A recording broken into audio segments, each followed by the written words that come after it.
আর আরেকটা ব্যাপার আমি একদম স্পষ্টভাবে বলে দিতে চাই।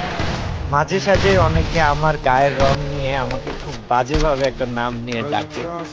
তাদেরকে জাস্ট একটা কথাই বলব যে, "তোমাদের এখনো বয়স হয়নি। তোমরা এখনো বুঝতে শিখো নাই তো।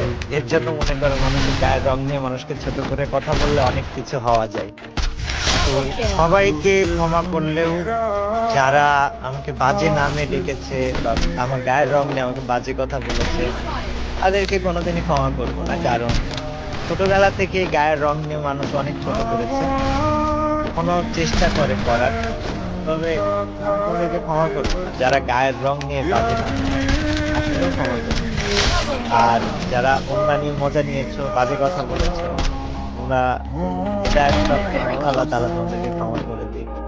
মানে ভিউজ এর জন্য মানুষকে নিয়ে যা মন চায় তাই বলার আগে অন্তত সেই ব্যক্তিটার সাথে একবার কথা বলা বা সেই ব্যক্তিটার পার্সপেক্টিভ থেকে একবার জানা। আর কারোর প্রতি কোনো অভিযোগ নাই। ভিডিও ছেড়েছে নিশ্চয়ই একটা কারণ